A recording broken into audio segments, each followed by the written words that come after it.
the only purpose of man's sojourn on this earth is to seek God.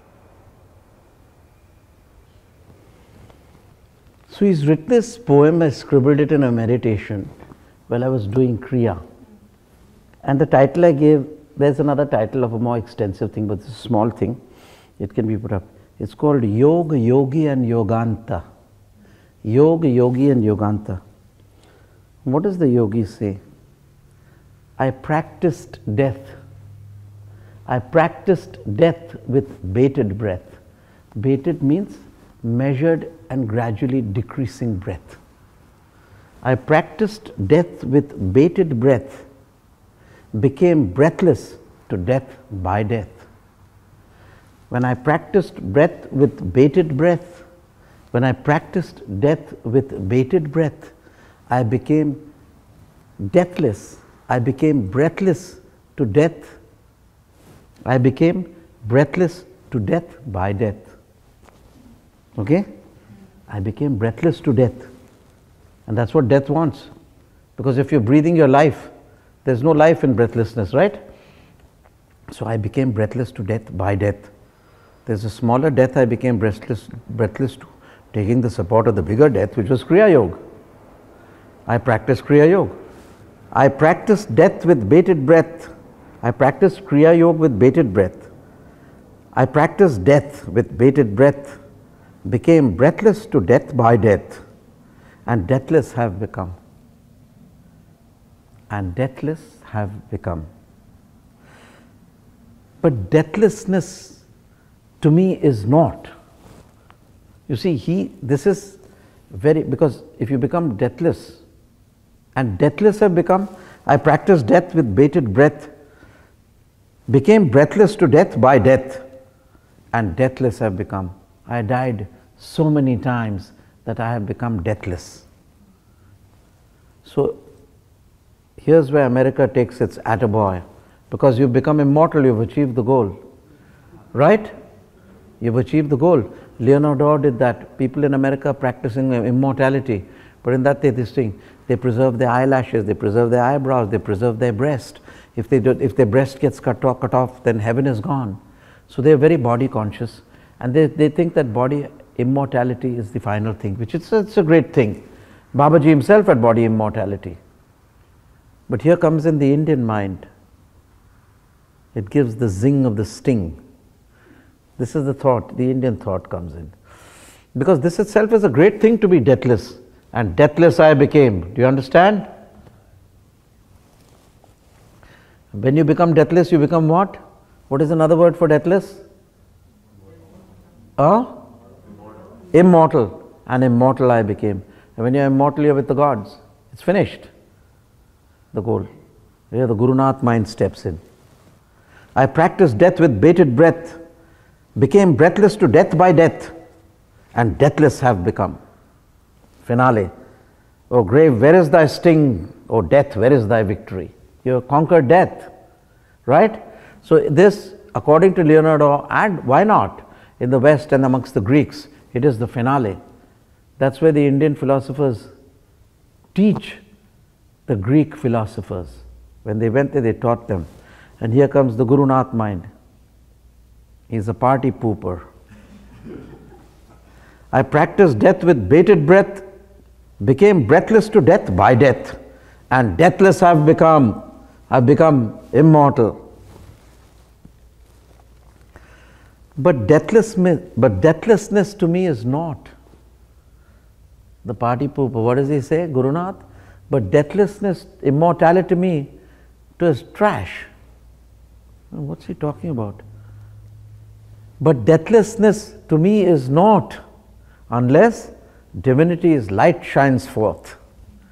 But deathlessness to me is not, immortality to me is not, unless divinity's light shines forth. Because if there's no divinity, if there's immortality without divinity, immortality is useless. It is still duality, it is still ego, it's still ego. And that's where The Indian philosopher told the Greek philosopher that there's something in the beyond immortality, and that's what India is constantly reminding the West. It's not only about, Mr. Leonardo, it's not only about immortality, it's about divinity as well. And immortality is useless unless you realize your own divinity. But deathlessness to me is not, unless divinity's light shines forth.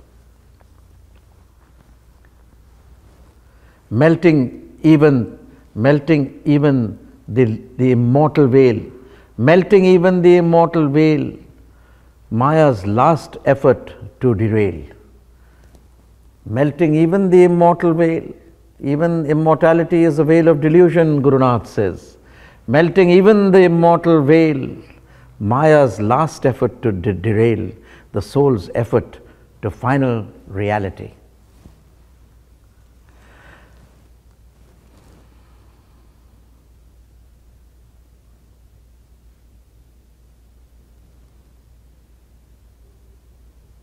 Now here comes the last verse, which he says, not for the sake of deathlessness. I don't become immortal for the sake of immortality. Not for the sake of deathlessness, but for the sake divine. For divinity's sake, I take immortality. Not for immortality's sake do I take immortality. This is a very fine philosophic this thing, which we must, I give this turn to all my people, because you do have the moral, spiritual and the realized high ground of all philosophy, because they end at immortality, but we don't. Not for the sake of deathlessness, but for the sake divine, transforming this timeless space to realize my Lord divine. What is the timeless space? What is this timeless space? Deathlessness. Because if your immortality is the timeless space, because if you are immortal, your immortality is forever, right? So what does Gurunath call immortality? The timeless space. So he says, not for the sake of deathlessness, but for the sake divine, transforming this timeless space to realize my Lord divine. So there are two words, transforming and realize. What does he do when he becomes deathless? What does he do when he becomes deathless? When he becomes deathless, there's nothing to do. He is immortal. Fire cannot burn him, the breeze cannot dry him, water cannot wet him, and weapons cannot pierce him. He is the immortal soul. He is realized, he is self-realized, but he is not yet God-realized, because the self, no matter how large it is still the self, is still the I, is still the ego. And therefore he has to transit from self-realization to God-realization. How is this transition made? How is this transition done? It is done by a certain alchemy. It is transforming eternal space, transforming immortality into divinity. And he does this by the process of transformation, the alchemy of kriyayoga. When he practices kriyayoga, he transforms this timeless space, which is deathlessness. He transformed this timeless space, which is immortality or deathlessness, into realization. By kriya yoga, he transforms deathlessness into divinity. By transforming the timeless space, he transforms immortality into divinity. And in that transformation, there is only one thing left. I am the whole of this universe. The immortal being is so realized that he sees God through the divine mind, but he does not see God as he is. And to see God as he is, you must transform divine mind into divine consciousness.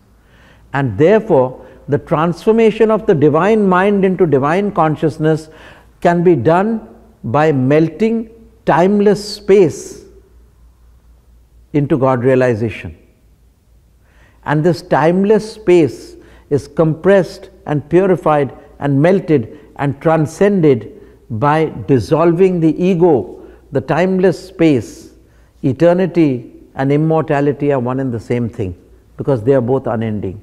The ego is also unending. Where you feel I am the whole world, where the I is there, This transformation by kriya yoga, practicing death, transforms the ego into divinity, transforming this timeless space, he says, transforming this timeless space to realize my Lord divine.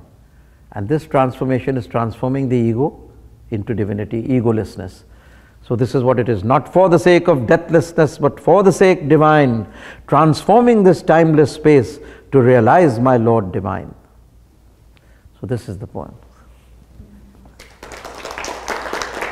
So I personally, I've heard a lot of beautiful poems. I've heard this thing. This thing is pure quantum or metaphysics. It's quantum physics, because it goes to timelessness, and death by death I slayed. Death by death, I use death to conquer death. Now that is something. When a person is walking in the jungles in India, when we get a thorn in our foot, people walk bare feet. They take another thorn and take out the thorn with the other thorn. So it's a vaccination process. Use death to conquer death. So it's very nice. The more you read it, the more it's not a poem to be just thrown aside. It's a great moral in the poem, and it's really deep. It's really deep. Yoga, yogi, and yogant. What is yoga? What is a yogi, and what is the end of yoga? It's all given in this poem. What is a yogi? He practices death. What is a yoga? It is transforming immortality into divinity. And what is the end of yogant? Is to merge with the Lord. Yoga, yogi, and yogant. I practiced death with bated breath, became breathless to death by death. I practiced death with bated breath and became breathless to death by death, and deathless have become. And deathless have become. I have become immortal. But deathlessness to me is not, unless divinity's light shines forth. Deathlessness to me is not, unless divinity's light shines forth. Melting even the immortal veil, Maya's last effort to derail. Melting even the immortal veil, because people have often understood immortality to be divinity and immortality to be God. No, there's a slight difference which I've tried to point out. So when the yogi, he realizes that he is being subfutaged, by Maya. But deathlessness to me is not, unless divinity's light shines forth. Melting even the essential veil, Maya's last effort to derail the soul's effort to final reality. Not for the sake of deathlessness, but for the sake divine, transforming this timeless space to realize my Lord divine. This is the point. That's you and this is me. We've got to go together through eternity to search for that reality.